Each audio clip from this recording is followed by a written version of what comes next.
नमस्कार, मैं हूँ भावना शर्मा और आप देख रहे हैं अपना फ़ेवरेट चैनल भावना शर्मा। आज हम बात करेंगे मंगला गौरी का जो मैंने व्रत बताई थी, कथा बताई थी, उससे आगे यानी कि मंगलवार को जो व्रत करते हैं मंगला गौरी को, वो कब से कब तक कर सकते हैं, किसको करना चाहिए, किसको नहीं करना चाहिए, इसमें क्या खाना चाहिए, इसकी पूजा विधि क्या है और भी बहुत सारी बातें। तो सबसे पहले हम बात करते हैं मंगला गौरी का जो व्रत है वो कौन-कौन कर सकता है। मंगला गौरी का जो व्रत है वो लड़का या लड़की दोनों ही कर सकते हैं क्योंकि ये बहुत ही मंगलकारी है और जिनका मंगल जो कहते हैं ना मंगली है या मंगल दोष है उसका निवारण भी इससे होता है। तो वो आपके जो कुंडली है उसको देखने के बाद ही पता चलेगा कि आपको मंगल दोष है या आप मंगली हैं। वो आपकी जो पुरोहित हैं या फिर जो भी आपके पुजारी वगैरह हैं वो आप उनको अपनी कुंडली दिखा के ये जान सकते हैं। मंगला गौरी का जो व्रत है वो लड़के भी कर सकते हैं और लड़कियां भी कर सकती हैं। तो लड़कियां अधिकतर करती हैं, लड़के नहीं करते हैं, लेकिन जो लड़के मांगलिक होते हैं वो अगर इस व्रत को करेंगे तो एक अच्छा फल उनको प्राप्त होता है। जो उन पर जो दोष लगा हुआ है, जो उन पर संकट है वो कट जाता है। मंगला गौरी के व्रत में 16 चीज़ों का बहुत महत्व है, यानी कि कोई भी चीज़ जो माता को अर्पण कर रहे हैं आप, जैसे 16 श्रृंगार में तो 16 चीज़ हो, तो जैसे 16 फल हों, 16 मेवे हों, जो भी कोई ज़रूरी नहीं है कि अगर आपके पास 16 तरह की चीज़ें नहीं हैं तो आप अपने मन में कुंठा लाएँ कि अरे मेरे पास तो है नहीं, मैं कैसे करूँगी? ऐसा कुछ नहीं है। जो भी आप अपनी श्रद्धा से करेंगे वो बहुत ही बेहतर करेंगे। अच्छे मन से, शांति से इस व्रत को करिए और उसका फल प्राप्त होता है। इसमें क्या खाना चाहिए? कुछ लोग दोनों टाइम खाना भी खाते हैं, कुछ लोग पानी के साथ इस व्रत को करते हैं कि उस दिन पानी नहीं पीते हैं, यानी कि निर्जला व्रत करते हैं। कुछ लोग एक टाइम का खाना खाते हैं और अगर मेरे से पूछिए तो आप खाइए खाना अगर आपको खाना है, लेकिन नमकीन खाना ना खा के आप मीठा खाना खाएँ तो उसका परिणाम अच्छा आता है। कहा जाता है जो लोग मीठा खाते हैं तो उनकी जो वाणी है वो मीठी हो जाती है।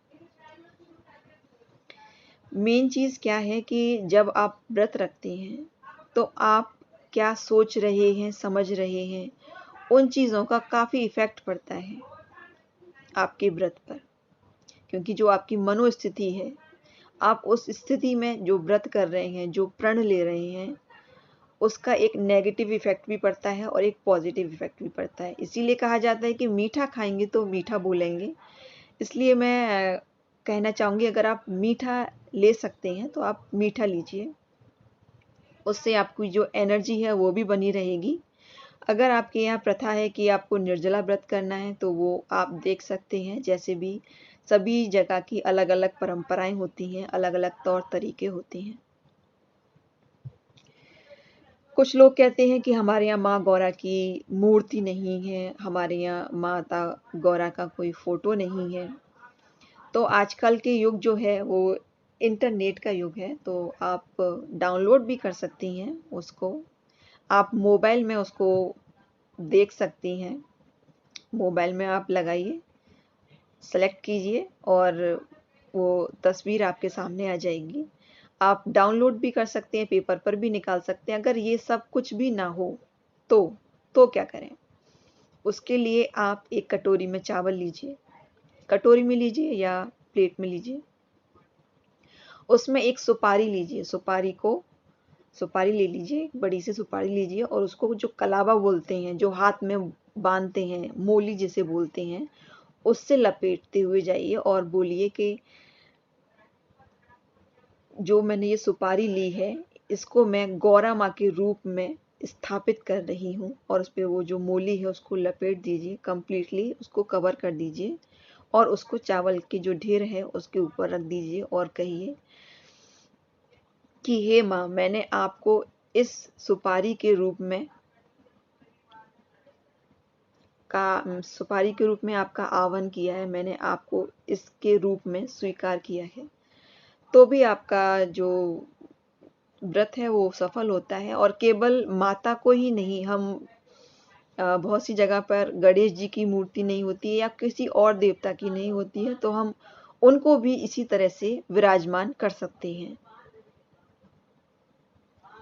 चाहे किसी भी भगवान की, अगर अभी तो मैं माता गौरा की बात कर रही हूँ, लेकिन भविष्य में अगर कभी ज़रूरत पड़ती है और आपके पास वो मूर्ति नहीं है या कोई और वजह है जो नहीं है या किसी के घर में नहीं रखते हैं, तो उन सारी चीज़ों के लिए आप ये कर सकते हैं उपाय। कुछ लोग कहते हैं कि हमसे इतना नहीं होगा, हम तो वर्किंग वूमेन हैं। तो आपसे जितना हो केवल उतना ही करिए। जो फालतू का बर्डन लेके अपने ऊपर आप उस पूजा को करते हैं, उसको ना करें। सुबह उठें, नहाएं धोएं, अपने नित्य कर्म से फ्री होकर माता गौरा का ध्यान करें, एक दीप प्रज्वलित करें और माता को बोलिए कि आज मैं इस चीज़ के लिए आपका यह व्रत रखने का संकल्प ले रही हूँ, और अपना काम जो भी आपको करना है वो करिए। वैसे इसकी विधि काफ़ी लंबी चौड़ी होती है, लेकिन आप जितना कर सकते हैं केवल उतना ही करिए और सच्चे मन से करिए, आपको फल ज़रूर मिलेगा। जब आपकी सुबह की जो पूजा है, जैसे भी आप करते हैं वो करिए। उसके बाद शाम को जो प्रदोष काल का जो मैंने टाइम बताया था आपको, उसमें अगर आप पूजा करते हैं, आपके पास टाइम है, तो उसका विशेष महत्व है। पूजा विधि के लिए आपको मैं बता देती हूँ कि सिर्फ आपको एक चौकी लेनी है। मैं आपको पूरी विधि बता देती हूँ और आप जिस तरह से आप समर्थ हैं, आप वैसे करिए। जैसे कि मैं बता रही हूँ, एक चौकी लीजिए, उस पर एक लाल कपड़ा या येलो कपड़ा आप बिछा दीजिए। उस पर माता की तस्वीर या फिर मूर्ति जो है, जो भी आपके पास हो, नहीं तो वो कटोरी में चावल रख के उसको आप रख सकते हैं। लेकिन जो चावल के ढेर पर आप बैठाएं, उनको ज़रा समतल कर लीजिएगा। नीचे फूलों का एक लेयर बिछा दीजिएगा, उसके ऊपर वो कटोरी को रखिएगा, कटोरी में आप उस सुपारी को रखिएगा। और उसके बाद आप इसमें माता गौरा को बैठाइए, उसके ऊपर आप चुन्नी भी चढ़ा सकते हैं लाल रंग की। और उसके बाद आप एक दीप प्रज्वलित करिए और उसके लिए आप एक अष्टदल, जो कमल बनाया जाता है, उसको आप बनाइए। उसके ऊपर आप दीपक को रखिए और एक कलश की स्थापना करिए। उसमें पान के पत्ते डालिए और उसमें पानी भर के रखिए। उससे आप उनको छींटे मारिए माता के लिए, यानी कि हम पानी से उनको नहला रहे हैं। ये काम आपको 3 बार करना है। आपने लिया, पत्ते में पानी लिया, उसको 3 बार छिड़का, यानी कि आपने उनको शुद्धिकरण किया। उसके बाद आप उन पर रोली मूली का टीका आप लगाएंगे। उसके बाद आप दीप प्रज्वलित करेंगे, धूप जलाएंगे, अगरबत्ती, जो भी आप सुगंधित चीज़ें जो भी आप यूज़ करना चाहते हैं वो सारी करेंगे। क्योंकि सुगंधित जो, उससे एक तो आपका जो वहाँ का वातावरण है वो खुशनुमा हो जाता है और माता भी प्रसन्न होती हैं। प्लस आपका जो माइंड जो वर्क करता है, आपने कभी देखा होगा कि जब खुशबू होती है तो आपका माइंड रिलैक्स हो जाता है और आप पूजा अच्छे से कर पाते हैं। दीप जलाइए, धूप जलाइए और माता की पूजा कीजिए। आप एक काम ज़रूर कीजिएगा कि आप एक दीपक जला लीजिएगा, जिसमें 16 बत्तियाँ, या फिर आप 4 मुखी जो एक आटे का दिया बनाया जाता है, आटा माड़ के उसको एक दिए की शेप दी जाती है, जिसके 4 कोने बनाए जाते हैं और उसमें 16 जो बत्ती हैं, यानी कि 16 धागे ले लीजिएगा। उनको एक ही धागे में बना दीजिए, चाहे वो 4 भागों में बना लीजिए आप उनको, यानी कि होने वो टोटल 16 चाहिए। कहने का मतलब है कि आप एक बार में ही 16 दीपक प्रज्वलित कर रहे हैं।